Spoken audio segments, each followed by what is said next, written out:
दुनिया अगर तुमसे भी मुंह फेर रही है तो इसकी वजह यही है कि तुम्हें खुद नबी पाक की सीरत नहीं मालूम। एक मैं अपनी बात बताता हूं तजुर्बे की। एक बार एक ट्रेन से मैं उतर रहा था, एक नौजवान ने, मीलाद का दिन था 12वीं शरीफ का, उसने मुझसे पूछा कि कोई ऐसा अमल बता दीजिए जो रसूलुल्लाह को खुश कर दूं। सुभान। रबीउल अव्वल शरीफ में आप भी कुमकुमे लगाते होंगे, सजाते होंगे ना गलियां, जुलूस भी निकालते हैं, सारी चीजें करते हैं, लेकिन कुछ काम और भी हैं तुम्हारे जिम्मे। स्टेशन में थे, रेलवे स्टेशन से उतर रहे थे, मैंने उस नौजवान से कहा बेटा अगर कुछ करना है तो देखो हम स्टेशन पे हैं, जाओ कोई बूढ़ा या कोई कमजोर हो जिसका सामान भारी हो तो उठा लो, ये मेरे नबी पाक के अखलाक है, हुजूर की सुन्नतों में से और हुजूर के अखलाक करीमाना में से ये बात थी। मक्का में हुजूर इस बात पर मशहूर थे कि अगर कोई बूढ़ा सामान उठाकर जा रहा होता, नबी पाक खामोश नहीं खड़े होते, उसका सामान अपने कंधे पे ले लेते। हाँ, हुजूर अकरम सल्लल्लाहु तआला अलैहि वसल्लम के मुताल्लिक हजरत खदीजतुल कुबरा रज़ियल्लाहु तआला अन्हा ने भी ये फरमाया कि आप बूढ़ों का, कमजोरों का बोझ उठाते हैं, अल्लाह आपके साथ बुरा कभी नहीं फरमाएगा। मेरे अजीजों, मैं आपको एक तजुर्बे की बात बता रहा हूँ। वो नौजवान गया ढूंढते हुए, एक बूढ़ी औरत उतर रही थी 2 बड़ी थैलियां लेकर, उसके पास गया कि अम्मा जी ये मुझे दे तो मैं पहुंचा दूंगा आप तक। पहली बात में जाहिर सी बात है अजनबी को कौन सामान देगा। उसने मना किया कि भाई छोड़ दो, मेरा सामान मुझे ले जाने दो। वो नहीं दे रही थी।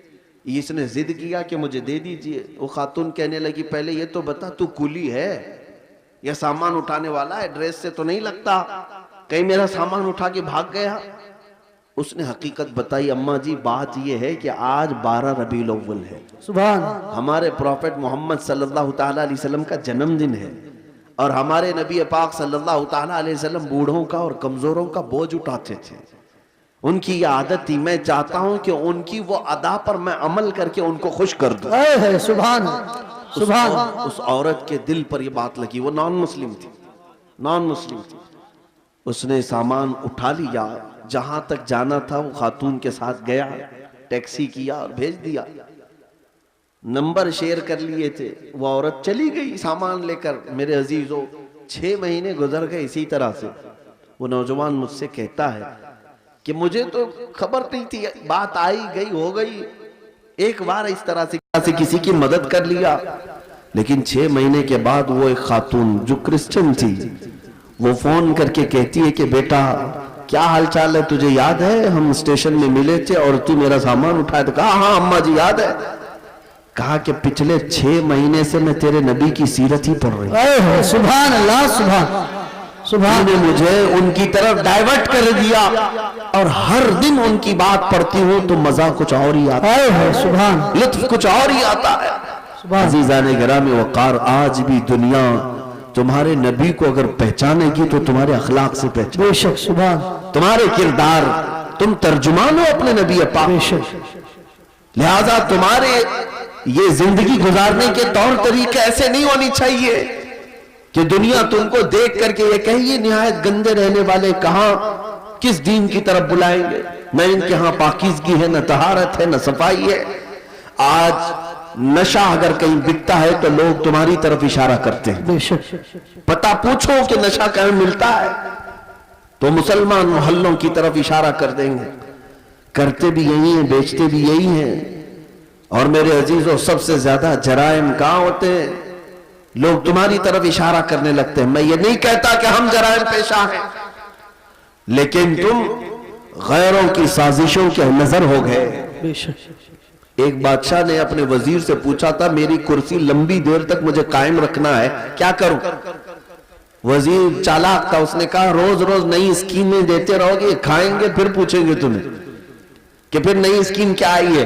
कहा अगर लंबी देर तक अपनी कुर्सी कायम रखना चाहते हो तो एक ही काम है, अपनी पूरी रियाया को नशा खिलाना शुरू कर दो। चरस, भंग, सारी चीजें इनको पिलाने की आदत डाल लो। बादशाह ने पूछा ऐसा क्यों? कहा जब ये सब नशेड़ी हो जाएंगे तो कब तुम्हारी कुर्सी की तरफ देखेंगे जी।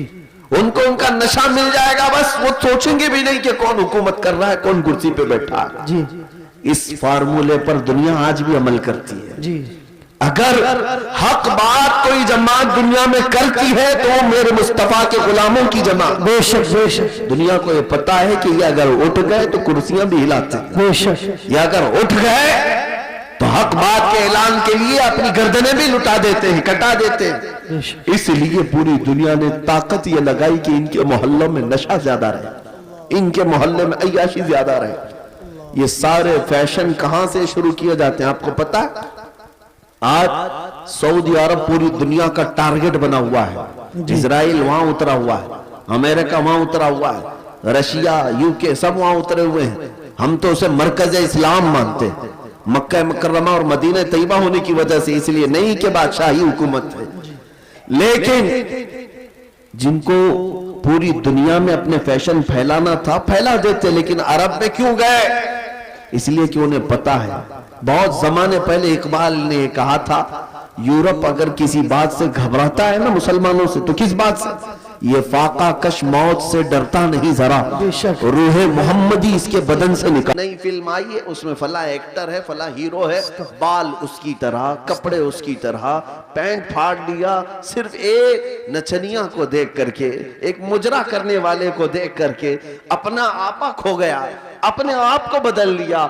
और हमारे घर की खवातीन सुबह से शाम तक सीरियल के सामने, टेलीविजन के सामने, और ख्वाब वहीं सजा रही हैं कि शायद हमारा भी घर ऐसा ही हो, हमारा लिबास भी ऐसा ही हो। मेरे अजीजों, दुनिया क्या करती है इसकी तुम्हें फिक्र नहीं होनी चाहिए। औरतें अगर किसी को देखती तो वो सैयदा कायनात फातिमा तो जहरा को देखती, कम से कम ये सीरत का मुताला करती कि उनका दुपट्टा कैसा था, उनका लिबास कैसा था, उनके रहन सहन कैसे थे। इसको छोड़कर इन्होंने आज मजाजी इश्क के और मजाजी ये स्क्रीन के ऊपर अपने दिल दे बैठे। और इसी तरह मर्दों की हालत भी यही है, नौजवानों की। ऐ नौजवानों, तुम्हारे हाथ में बंगड़ियां तक इन्होंने पहना दी, कानों में बालियां तक पहना दी, बालों में चोटियां तक ला दी, क्या क्या कर दिया। यहाँ हमारे अच्छे भले मर्द को औरत बना दिया जी, औरत भी नहीं मुखन्नस बना दिया। और इस पर ये मजीद ये समझता है कि ये फैशन है, ये फैशन है। अरे इधर से उधर से फाड़ करके पहनने वाला, नंगा घूमने वाला अगर फैशन ज़दा है तो फिर कुत्ता और भैंस बैल बकरी ये ज्यादा फैशन ज़दा है, बेशक, क्योंकि वो तो कपड़े ही नहीं पहनते। अगर नंगा होना ही फैशन है तो जानवर सबसे बड़े फैशनेबल है। मेरे अजीजों, जंगली दुनिया को न देखो, जो जंगल राज बनाना चाहती है उनको ना देखो। अगर तुम्हें जिंदगी के ईमान के मजे लेना है तो मदीने वाले की तरफ देखो। बेशक बेशक, नबी पाक सल्लल्लाहु ताला अलैहि वसल्लम के अखलाक से बढ़कर किसी के अखलाक है नहीं, उनसे बेहतर किरदार किसका हो सकता है?